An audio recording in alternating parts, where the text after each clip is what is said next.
sit in this chair. Good job, Good. man. We're good. By the way, I would like to introduce a celebrity in our midst here from the Rolling Stones. Right out here with the camera. Keith Richards, everybody. Right here. Thanks for coming by, Keith. I got your stuff in the car. So, that's actually Robert Moore, who's the photographer that takes care of everything here. Thank you very much, Robert. Okay, so it's time now for the Personality Announcer Awards. Did you know that Celeste Perry is such a good friend that her BFF, Brenda, spent the night with Celeste in jail, even though Celeste was the only one who was arrested? Or, well, perhaps she will tell you and perhaps she won't. Also, did you know that Celeste Perry, who works with me at the Big 1037, forgot her headphones the other day, decided to use mine because she comes on after me. At the end of her shift, put them in her purse and went home. And on Friday morning, I didn't have any headphones.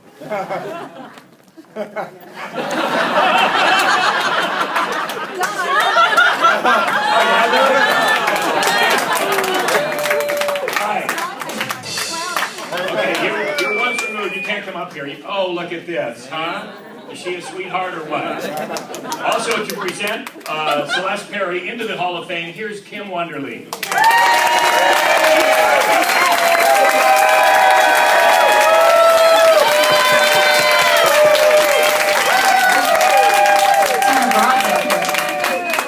Hey, this doesn't count on the shot clock. I got clearance here. This was a note that was passed to me, and I was asked to read this before I get to my 3-minute on the dot induction. This came from Dave, your Duke Sholin, and he would just like to say, Celeste, you know there's a minimum age when it comes to enter the Bay Area Radio Hall of Fame. I understand it took some investigation. They needed to verify your birth certificate, and you know about those questionable statistics from folks born in Hawaii. But,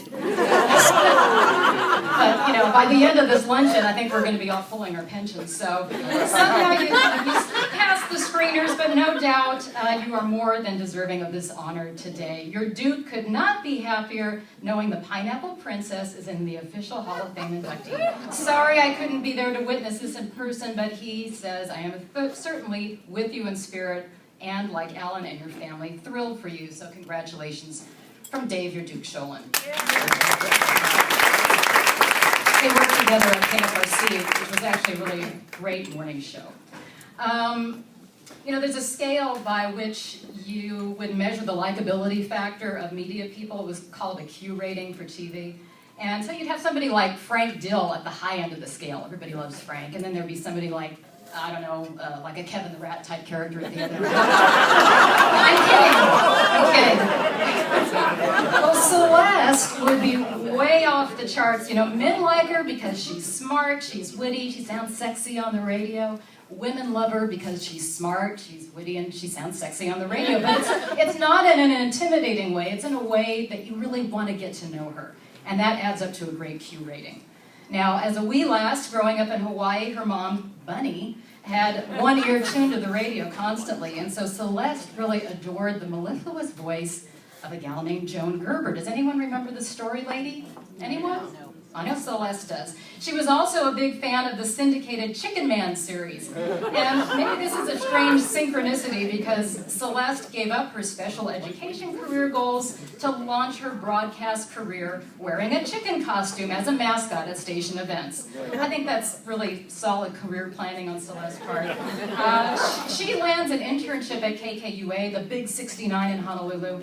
Not long after, she is on the air spinning records, smooth jazz at the Wave. Eventually, she wound up at the AOR station KQMQ, but by the time they started to institute the playlist, she's out of there. She's over at the mainland now. Okay, so now it's San Francisco, 1982. She's booking some great voiceover gigs. She looks up someone that she knew from Hawaii that was working in the Bay Area right here. His name, Ralph Barbieri. All right, so, okay, after...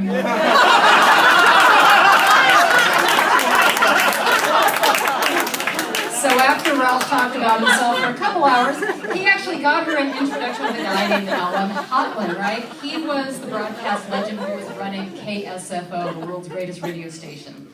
As fate would have it, the weekend guy had just quit. Celeste was in, and this is with the big boys, right? It's KSFO at its zenith, so the Bay Area was finally hearing her lovely voice for the first time. Golden West sold KSFO to King Broadcasting, ended up switching Celeste over to the FM side, which was KYA, and that had gone oldies, right? It was also right around this time, mid-'80s.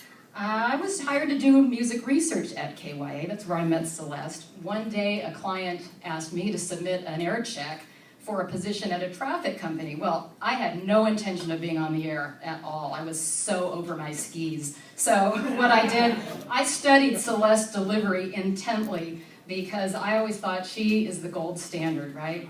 I went on to make an absolutely horrible demo tape, which I submitted, but I got hired anyway. Thank you, Ron Reynolds. Gotta go figure, but thank you, Celeste. You know, she had a long run at KYA till '95, survived another sale, it flipped to Young Country. She finally got off that mechanical bull in 1999 to stay home and raise her two young sons. She did come back home to radio in 2004. She currently holds down the middays at Big 103.7, in addition to all her on-camera work at TV20. You don't have a career like that by accident. You have it because you were just damn good at what you do. She still looks and sounds like $1,000,000, and if you're lucky enough to call her a friend, you are very lucky indeed, because I think beyond everything she's achieved in her career, when I think about Celeste Perry, I think of a woman with a tremendous heart. She's our radio friend. She's a broad in broadcasting. She is a fellow Dharma bum of the highest order. She is your Honolulu Lulu and a member of the Bay Area Radio Hall of Fame. Celeste Perry.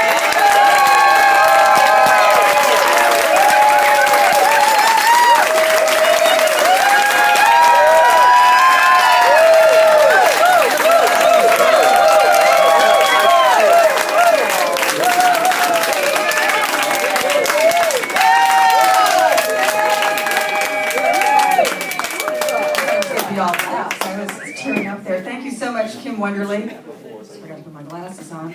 Or Kim Wonderfully, as I love to call you. A great friend, a terrific broadcaster, and really a true blue friend, which is why I asked you to induct me or induce me here today. I so appreciate it. And I had this whole thing written out that I was going to introduce the broads, but clearly I don't need to. What I would like to say is thank you, Dusty Rhodes, for organizing today's field trip to the fish grotto. The girls thought they were going on an aquarium tour. I hope it's cool that we're here at Spanger's. All hail Dusty, really, thank you so much. And I would like to say thank you to Carter B. Smith, who, the beloved, dear Carter B. Smith, who first brought me to the Bar Hop so many years ago. I think he'd be proud of me, and that makes me feel good. I learned a lot from Carter. He gave me tons of advice, from advice about my bosses to my boyfriends. I just wish I had taken his financial advice, because then I'd be able to afford a radio station for the broads. Thank you to Ron Jacobs. It was Ron Hootie Guy Jacobs in Hawaii, who came from San Diego with a chicken suit, which I stepped into in the sweltering heat of the summer of 1978, and it was like 106 degrees in there. It was like a Bikram yoga studio, yeah, downward facing poultry. I mean, it was just it was like your own personal sweat lodge. So I had a few great hallucinations in there, but eventually, they took me aside and they said, the chicken suit was made for someone tall, which you're not. So rather than being this long, lean chicken, I looked like a quail. So, you gotta get out of there, sister. And this being radio, I failed at that job, so was promoted to another. I became a DJ. And then thank you to Alan Hotland, as Kim mentioned. He gave me my first shot here in radio at 560 KSFO. And this, of course, was the radio business of the early 80s, before there were HR departments that ruined all the fun. So during my interview, Alan offered me a glass of wine in his office, from the bar in his office, which wasn't like a hidden thing. It was a permanent feature in those offices up at the Fairmont Hotel. And a lot like the culture surveys they do today to see if you'll work well with the other employees, I said yes, and that was the right answer, because I got the gig. let's see, Bob Hamilton. Anybody know Bob Hamilton? Or as I like to call him, Bob Hotline Hamilton. So Bob taught me how to ignore the hotline. It was always ringing while I was on the air, and I just learned to be sort of unflappable. And this was the old days. There was no cell phone. So Bob was tethered, to his phone in his office, and by the time he ran down to the studio, he had forgotten why he'd come in anyway. He was usually distracted by something Kevin Mostyn had to say. To Tim Jordan and the whole gang at CBS who teamed me up with Dave the Duke Sholin and Mark Vieto. What a daring experiment that was when I came back into radio in 2007. So to take historic call letters, KFRC, put them on a signal, a frequency that no one's ever heard of, 106.9, and then don't tell anybody about it, no marketing. Play 6 hours of music and 18 hours of baseball, and let's see what happens. So nothing happened. We had a lot of fun in that studio, and I mean, ultimately it turned out okay for KCBS. So, and I love all you guys there. To Mike Amatore, who has been my partner in crime in so many production studios across the city. Mike has, all the right processing. And wicked funny. You're responsible for my deepest laugh lines. You're paying for my next Juvederm injections. I do TV now, so you need the fillers. And now I'd like to talk a little bit more personally about my family, who have come here from far and wide, from Hawaii, from Los Angeles, from San Mateo County. They thought they were coming to the Rock and Roll Hall of Fame induction. So you guys ever seen me play guitar? Anyway, so they are, they're still waiting for Bruce Springsteen to show up, aren't we all? But I really am so thrilled that you came here today. I'd also like to thank my sons who couldn't be here, Aaron and Harrison, who could not afford the rents in San Francisco, so they now live in New York. Translation, Alan and I have a really cool place in the East Village these days. So that's what's going on there. Let me look through my notes a little bit here. I want to thank my husband, obviously, Alan, sweetheart. He has been my greatest supporter, and I mean that financially as well as spiritually. It is radio, after all. And my most ardent fan all of these years. Alan's a Cal grad and has been threatening to bring me to Spangers for decades now. And this is really our first date at Spangers. How does it feel having salmon with a Hall of Famer, honey?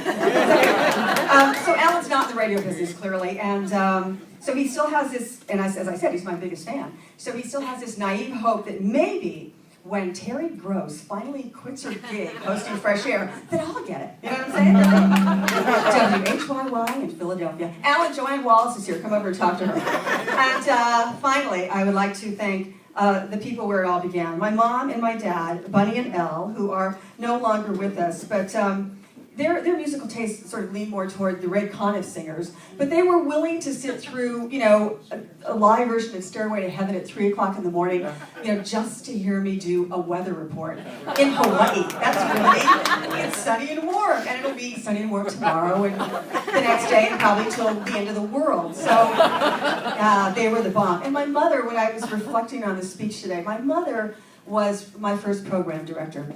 She was able to boost my confidence and my insecurities, at the same time, right? Confidence, insecurities, hovering right over my fragile ego.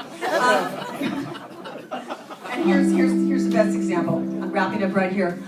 When I told my mother that I accepted my first full-time gig in radio, she looked at me, she said, "Celeste, that's wonderful, congratulations, sweetheart. Girls can't be disc jockeys." Evidently they can. Thank you, everybody.